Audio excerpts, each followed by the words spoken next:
Blackstone presents Cinderellas of West 53rd Street. Stories from the legendary Rehearsal Club. Dedicated to all the hard-working, aspiring young women who dream to create a life in the arts. The Rehearsal Club. The Rehearsal Club. High standards to uphold. Forward, written and read by Blythe Danner. In the fall of 1966, I was only a year into my acting career. I had been doing a season at the highly regarded theater company of Boston and coming back to New York City for auditions when I could. But staying in the city was a real head-scratcher. I couldn't afford a sublet or a hotel, even though those prices were minuscule compared to today. But so were the salaries of repertory actors. Not that much improved now, I might add. I can't remember how I discovered the Rehearsal Club, but what a godsend it was.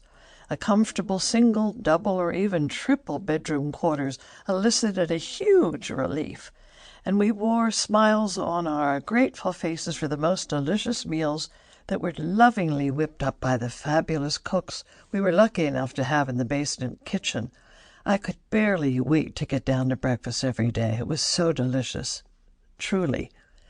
It's hard to believe this was available to us for approximately $30 a week in those days. It feels like the Dark Ages. I remember how jealous our beaux were, as nothing like this was available to them. In old-world tradition, they waited for us to come down to the lovely sitting room, usually smoking away before they picked us up for our dates. We had a curfew, though I can't remember what it was, but the hilarious house mother, who loved a nip or two, would snore away with her stockings rolled down to her ankles, waiting to reprimand and record someone who was late signing in. You could sometimes tiptoe past her without her waking.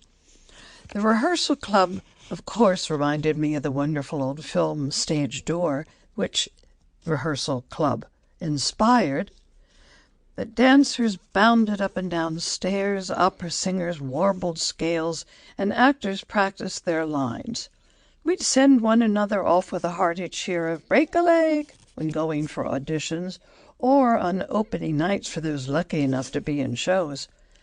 More than 50 years later, I look back at all this and think how blessed we were. For struggling young actress, it was indeed heaven on earth.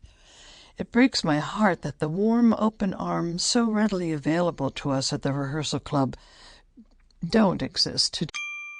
Sample complete. Ready to continue?